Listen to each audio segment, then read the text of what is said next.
मुझे लगा artist hypocrite नहीं होते। हाँ, मगर उसके साथ पेट जुड़ा हुआ होता है।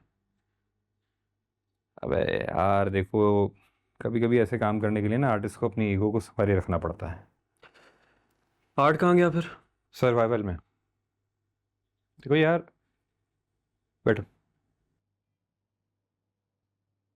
ये आर्ट ना तभी अच्छा बनता है जब आर्टिस्ट आज़ाद हो, महदूद नहीं हो, कैद नहीं हो, किसी मजबूरी में नहीं हो, उसके ऊपर जिम्मेदारियां नहीं हो। तब तब वो बनाता है आर्ट।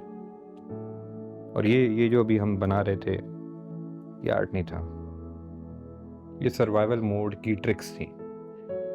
जब इंसान के साथ जिम्मेदारियां जुड़ जाती हैं, पेट जुड़ जाते हैं, परेशानियां जुड़ जाती हैं, मजबूरियां जुड़ जाती हैं, तो उसके बाद जाके यही काम होता है। अब मेरे साथ तुम्हारा पेट जुड़ चुका है, 180 रुपये, 360 रुपये, 350 रुपये खर्चे बढ़ गए, सारी चीज़ें। तो उससे क्या करूँगा? आर्ट बनाऊँगा? नहीं बना सकता। और इस रास्ते पे चलते हुए कभी ना कभी शायद मास्टरपीस बन जाता है किसी ना किसी दिन। मुझे ब्लेम करके अपनी वीकनेसेस ना चुकाएं आप। जितना सुर से वो हिला हुआ था ना, आपके जैसे आर्टिस्ट की तारीफ करना बनता नहीं थी उसकी। पर खैर, अब कर दी है तो क्या ही कह सकता हूँ मैं।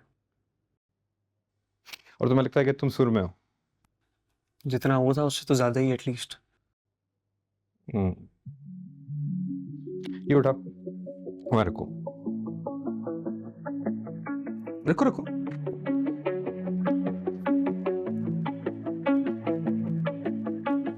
इधर आ जाओ, माइक पे माइक पे? आओ।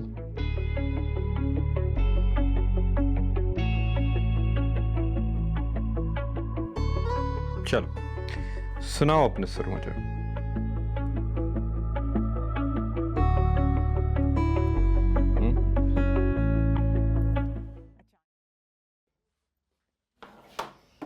भाई मुझे तो ये लगने लगा है कि जहांगीर भाई को बिला वजह केओस क्रिएट करने का शौक है।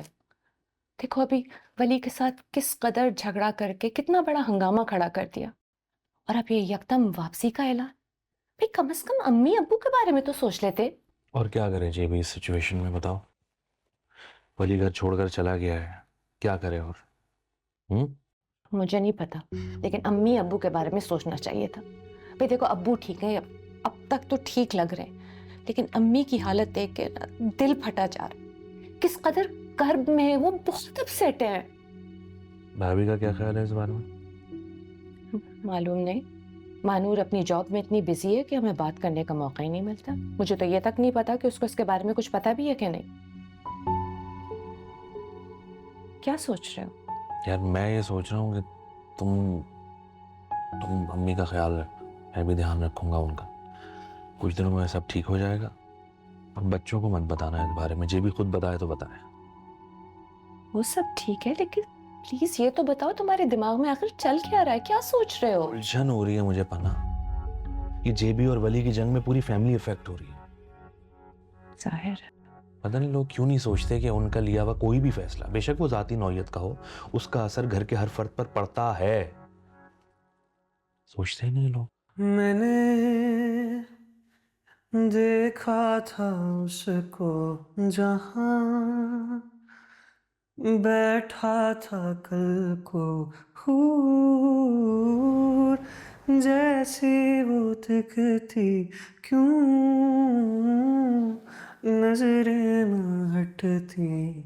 हमने भी कुछ ना कहा, उसने भी यहाँ देखा कहाँ। बातें दिलों की जो रह गई, ये है कहानी उस रोज की।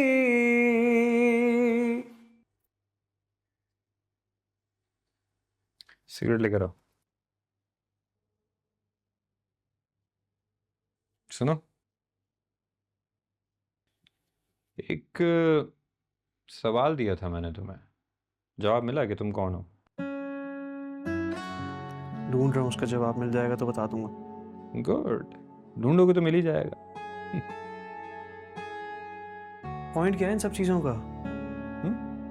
देखो यार, जो खुद को नहीं जानता ना, वो खुद से जुड़ी हुई नेमतों को भी नहीं जानता, और फिर उसके बाद अपनी बसी बसाई जिंदगी पर लात मार के ठोकरों से दोस्ती कर लेता। कौन सी नेमत को लात मारी है मैंने, मुझे बताएं आप जरा, बताएं मुझे।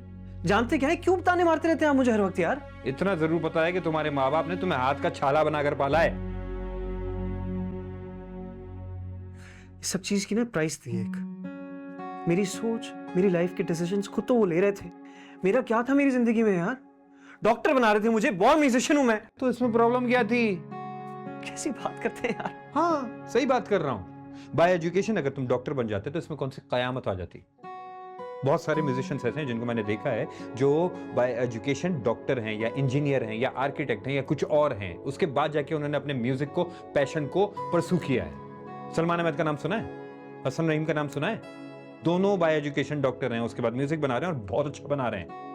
मैं क्यों टाइम वेस्ट करूं वहां पे जहां मुझे अपना करियर बनाना ही नहीं है? देखो, हो सकता है तुम्हारे माँ बाप डर गए हो, उन्हें नहीं पता म्यूजिक की फील्ड के बारे में कि वो किस तरह की फील्ड है, किस तरह यहाँ पे काम करती है, किस तरह वर्क करती है। वो डर गए होंगे कि हमारे बच्चे को पता नहीं फ्यूचर कैसा हो जाएगा, उससे फ्यूचर सिक्योर करना। बस करें यार आप, सब पता है मुझे मेरा अब्बा ये क्यों कर रहे थे। अपनी बात मनवानी थी बस, और कुछ नहीं। ताने देते रहते हैं हर वक्त मुझे। म्यूजिक अरेंजमेंट आती है तुम्हें? हाँ, थोड़ी बहुत आती है। काफी है, थोड़ी बहुत मैं सिखा दूंगा। चलो जल्दी से मेरे लिए सिगरेट लेकर आओ, फिर उसके बाद बहुत सारा काम करना है। एक क्लाइंट को मैंने म्यूजिक फाइल भेजनी है, कल तक मास्टर। भाई 2 दिन लगते हैं उसमें, कल तक क्या मतलब? मेरा प्रॉब्लम नहीं है, दैट्स योर प्रॉब्लम। सोचो इसके बारे में, जल्दी से लेकर आओ, टाइम कम है, जल्दी, शाबाश।